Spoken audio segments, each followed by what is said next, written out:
یہ ایک ایسی رنجش تھی جو نظر تو نہیں آتی تھی، لیکن اس رنجش کے باعث کئی معزز جج صاحبان کی آپس میں بول چال بند تھی۔ اب اس رنجش کو ہماری تاریخ کا حصہ بنا دیا گیا ہے، اور یہ تاریخ کسی عام صحافی یا مصنف نے نہیں بلکہ سابق chief justice of Pakistan justice retired Irshad Hasan Khan نے لکھی ہے۔ سابق چیف جسٹس اپنی آپ بیتی ارشاد نامہ میں لکھتے ہیں کہ اس زمانے میں justice Sajjad Ali Shah supreme court کے چیف جسٹس تھے، اور سپریم کورٹ کے سینئر جج صاحبان ان سے تعاون نہیں کرتے تھے۔ ان کا گلہ تھا کہ سپریم کورٹ میں سعد سعود جان صاحب سینئر موسٹ تھے، ان کے بعد اجمل میاں تھے، ان کے بعد سعید الزمان صدیقی تھے۔ قاعدے کی روح سے جان صاحب کو چیف جسٹس ہونا چاہیے تھا، ان کے بعد اجمل میاں کو، اور اعلی حاضل قیاس سجاد علی شاہ صاحب کو جونیئر ہونے کے ناطے چیف جسٹس نہیں بنانا چاہیے تھا۔ سینیورٹی کے اصولوں کو مد نظر رکھا جانا چاہیے تھا۔ رنجش یہاں یہ تھی کہ سینئر ججز چیف جسٹس سے بات چیت بھی نہیں کرتے تھے، سلام دعا تک کی نوبت نہیں آتی تھی، 11 بجے میٹنگ میں شریک ہو جاتے تھے، اس کے علاوہ کوئی بات نہیں کرتے تھے۔ ارشاد حسن خان صاحب سپریم کورٹ کے اس بینچ کے سربراہ تھے جس نے سابق ڈکٹیٹر جنرل پرویز مشرف کی طرف سے آئین کی معطلی کے اقدام کو نہ صرف جائز قرار دیا بلکہ مشرف کو آئین میں ترمیم کا اختیار بھی دے دیا۔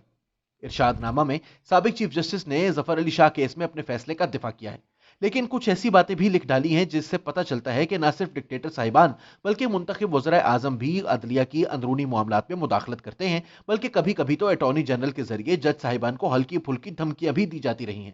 ارشاد حسن خان لکھتے ہیں کہ ایک دن میں چیف جسٹس سجاد علی شاہ کے پاس ان کے چیمبر میں بیٹھا ہوا تھا کہ انہیں وزیر اعظم بے نظیر بھٹو کا فون آیا۔ وزیر اعظم صاحبہ نے انہیں پرائم منسٹر ہاؤس بلایا تھا۔ شاہ صاحب نے اپنے ساتھی جج سے کہا کہ آپ یہیں بیٹھیں، میں وزیر اعظم سے مل کر آتا ہوں۔ 1 گھنٹے بعد شاہ صاحب واپس آئے تو انہوں نے بتایا کہ وزیر اعظم صاحبہ آپ کو سپریم کورٹ کا مستقل جج بنانا چاہتی ہیں، لیکن سجاد علی شاہ کا خیال تھا کہ ابھی ارشاد حسن خان کو ایڈ ہاک جج کے طور پر کام کرنا چاہیے۔ ارشاد حسن خان نے اپنے چیف جسٹس کو ناخوش دیکھا تو 2 مہینے کی چھٹی مانگ لی۔ چیف جسٹس نے بھی 2 مہینے کی چھٹی منظور کر لی۔ ارشاد حسن خان نے 2 ماہ اپنے بیٹے کے پاس بیرون ملک گزارنے کا پروگرام بنا لیا۔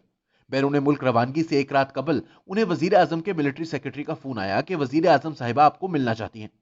ارشاد صاحب نے اسے بتایا کہ میں تو سپریم کورٹ سے چھٹی پر ہوں، میں کل بیرون ملک جا رہا ہوں۔ ملٹری سیکرٹری نے فون بند کر دیا۔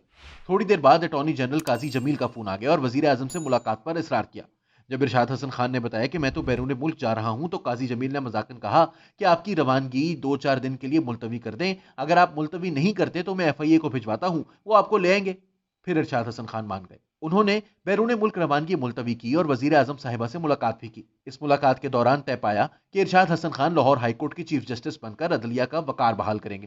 جب سجاد علی شاہ کو پتہ چلا کہ وزیر اعظم نے ان سے پوچھے بغیر ارشاد حسن خان کو لاہور ہائی کورٹ کا چیف جسٹس بنا دیا ہے تو انہوں نے کہا کہ تم استعفیٰ دے دو، لیکن ارشاد حسن خان نے استعفیٰ دینے سے انکار کر دیا۔ ارشاد نامہ میں اور بھی ایسی باتیں شامل ہیں جنہیں پڑھ کر ایسا لگتا ہے کہ یہ رنجشیں اور سازشیں ماضی کی نہیں بلکہ حال کی کچھ کہانیوں کا حصہ ہیں۔ فی الحال ہم ماضی میں ہی رہتے ہیں، آج کل کی کہانیاں مستقبل کے کسی ارشاد نامہ میں پڑھ لیں گے، لیکن ارشاد حسن خان صاحب نے اپنی کتاب میں چودھری اعتزاز احسن کے ایک تبصرے کو شامل کر کے ارشاد نامہ کو کافی معتبر بنا دیا ہے۔ چودھری صاحب نے لکھا ہے کہ اس کتاب میں جس حقیقت کو نظر انداز کیا گیا ہے وہ یہ ہے کہ پاکستان میں اعلیٰ عدلیہ نے کبھی آئین پاکستان کی اس قدر حفاظت نہیں کی جس قدر وقت تقاضا کرتا تھا۔ چودھری صاحب نے سابق چیف جسٹس نسیم حسن شاہ کے افتخار احمد کو دیے گئے ایک انٹرویو میں سے یہ اقتباس بھی اپنی تحریر میں شامل کیا کہ نوکری کا مسئلہ آتا ہے تو تمام جج صاحبان اتنے بہادر نہیں ہوتے کہ اپنی نوکریاں قربان کر دیں اور انصاف کرتے رہیں۔ میں آپ کو سچی بات بتا رہا ہوں، لہٰذا وہ یہی سمجھتے ہیں کہ اپنی نوکری کو بچا لینا چاہیے کیونکہ میرا یہاں رہنا قوم کے لیے اور ادارے کے لیے بہتر رہے گا۔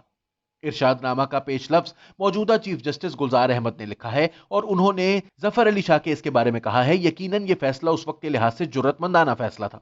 موجودہ چیف جسٹس نے سابق چیف جسٹس کو ظفر علی شاہ کیس کے فیصلے پر جرأت مندی کا سرٹیفکیٹ دیا ہے جس پر ارشاد حسن خان بہت خوش ہوں گے۔ ارشاد نامہ کے آخر میں ججوں کے ضابطۂ اخلاق کا بھی ذکر ہے۔ کتاب کے صفحہ 287 پر کہا گیا ہے کہ جج کسی ایسی طاقت یا قوت کی مدد نہ کرے جو آئین پاکستان میں بتائے گئے طریقے کے علاوہ کسی اور طرح سے قوت حاصل کرے۔